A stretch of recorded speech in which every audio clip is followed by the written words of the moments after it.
I know it is quite a long debate and I won't take much time. रात को 1:30 बजे भी जोश है, अच्छी बात है. Sir, may I continue? Yes. May I continue, sir? Okay. First of all, I'm very grateful to our Honorable Minister who has been listening to all these things even at this hour, and thank you, sir, so much for listening to all of us. I would like to put 4 specific points. मैं 4 बातें रखना चाहता हूँ. मंत्री महोदय ने जितनी ध्यान से बात सुनी है politics. रात को 1:30 बजे तक, उतना ही कल माननीय मंत्री जी की बात आप सुनना.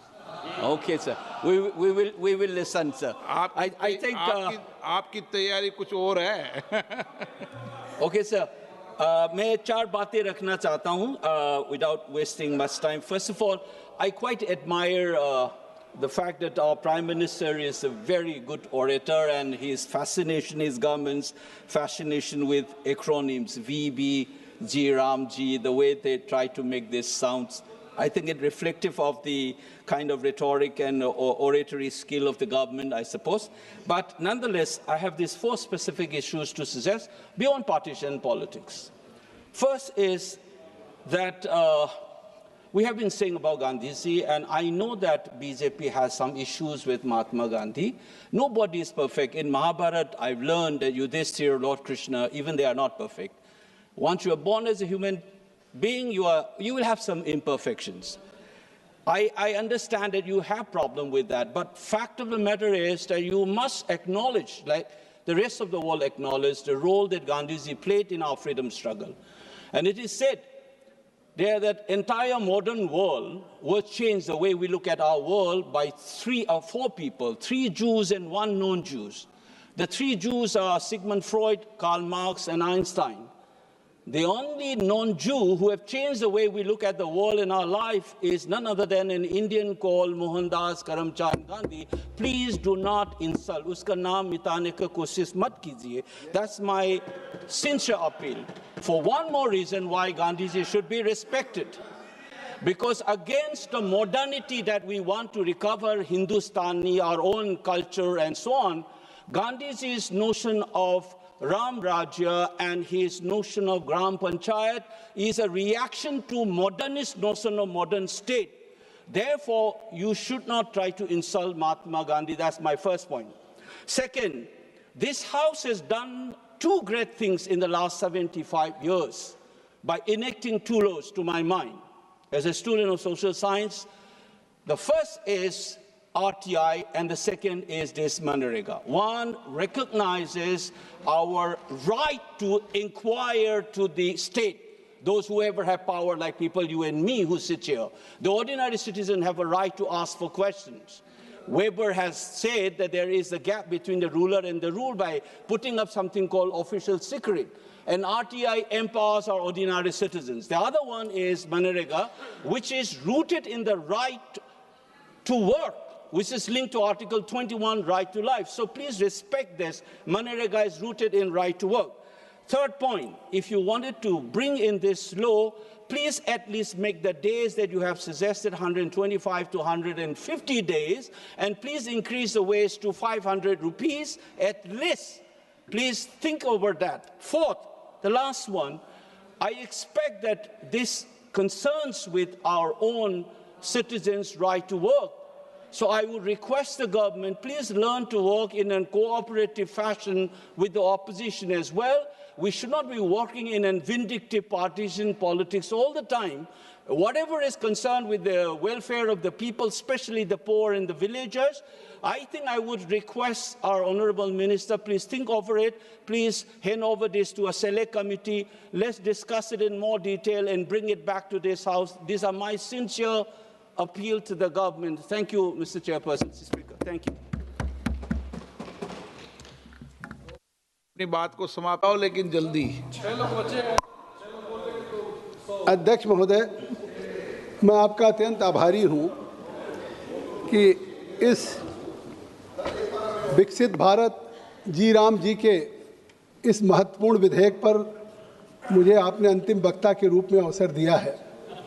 मैं उस समय भी मौजूद था जब माननीय शिवराज सिंह जी इस बिल को इंट्रोड्यूस कर रहे थे, उस समय इस तरह का शोर हो रहा था, लगता था कि जैसे कि ये बिल आ रहा है और ये बिल पारित होगा और इस पे किसी को अवसर नहीं या कोई चर्चा नहीं, और जिस तरह का संदेश दिया जा रहा था, मुझे लगता है कि आज जब इस बिल पे चर्चा हो रही है, जब चर्चा शुरू हो रही थी तब उस समय केसी वेणुगोपाल जी थे, कितने घंटे होगी,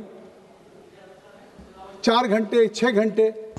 मुझे लगता है कि आपने कहा कि मैं चर्चा पे पर्याप्त अवसर दूंगा। सभी माननीय सदस्यों को अगर एक विधेयक पे पूरे देश के सामने इस महत्वपूर्ण विधेयक पे चर्चा करना चाहते हैं तो मुझे लगता है कि आपने केवल पर्याप्त अवसर नहीं दिया, 14 घंटे से ऊपर शायद किसी विषय पे ये अपने आप में एक रिकॉर्ड बना है इस सदन में चर्चा के लिए। मैं इस पर आपका आभार व्यक्त करता हूँ। पूरा देश, लोग अब सो रहे होंगे और आज अब 11 बजे मिलेगा सदन।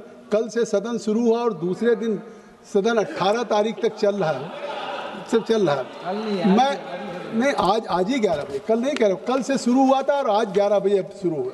मैं केवल class 4, class 6, class 5, class 11, class 12 की तरफ उल्लेख करना चाहता हूँ। बर्वे साहब बैठे हुए महत्वपूर्ण हैं। बर्वे साहब कह रहे थे कि जिस समय किसान की बुआई का समय होता है, कटाई का समय होता है, बर्वे साहब आप बैठे, तो उस समय मनरेगा में काम नहीं दिया जाएगा।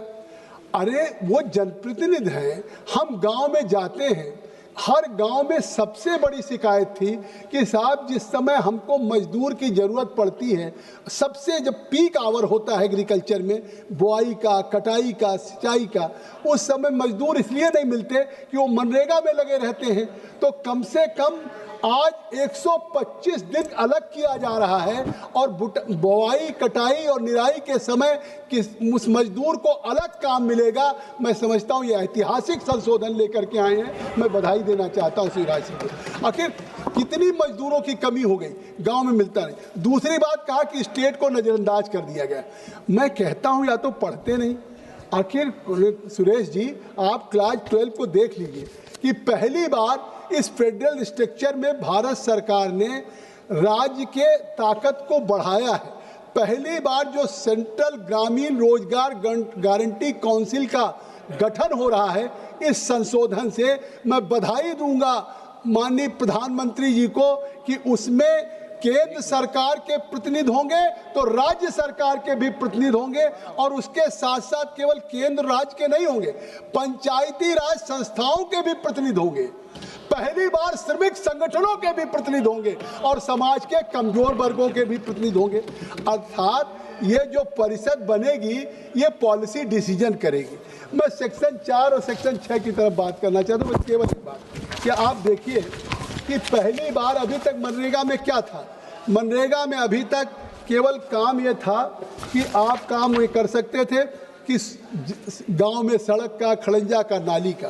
पहली बार क्लास 4 में माननीय मंत्री जी जो संशोधन लेकर के आए हैं वाटर सिक्योरिटी का, रोज प्रधानमंत्री जी कहते हैं कि वाटर कंजर्वेशन होना चाहिए, जल संरक्षण होना चाहिए। आज पहली बार संशोधन करके अब इस मनरेगा से वाटर सिक्योरिटी का भी काम होगा, कोर इंफ्रास्ट्रक्चर का भी काम होगा, लाइवलीहुड इंफ्रास्ट्रक्चर का भी काम होगा और क्लाइमेट रिसाइलेंस का काम होगा। मुझे लगता है ये चारों ऐतिहासिक काम है। नेचुरल क्लैमिटी आ जाती थी, उसमें मनरेगा का की कोई भूमिका नहीं होती। जो बात अभी अनुराग जी ने कही कि कन्वर्जेंस की बात, एक तरह से कन्वर्जेंस की बात है, तो मैं इसलिए कहना चाहता हूँ, कह दिया कि साहब ये जो कानून आ रहा है इसमें 15 दिन के बाद जो बेरोजगारी थी वो घटा रहे हैं। आखिर क्लास 5 में अगर 125 दिन की गारंटी दिया है तो मैं कहना चाहता हूं कि आप जरा देख लीजिए क्लास 11 क्या कहता है। क्लास 11 कहता है कि बेरोजगार 15 दिनों के भीतर रोजगार उपलब्ध नहीं होगा। तो मैं तो एक एक क्लास बता सकता हूँ, क्यों देश को गुमराह कर रहे हो। आज जो ये 14 घंटे हुआ है और ये जब विधेयक आएगा तो ये विधेयक केवल गांव के मनरेगा या गांव के उसको नहीं परिवर्तित कर रहा है, गांव को केवल परिवर्तित नहीं कर रहा है, ये विकसित भारत की उस संरचना को मजबूत कर रहा है जो प्रधानमंत्री की आकांक्षा है, उसको पूरा करेगा। आपने समय दिया, धन्यवाद। श्रीकांत शिंदे 1 मिनट। अध्यक्ष महोदय, इतनी देर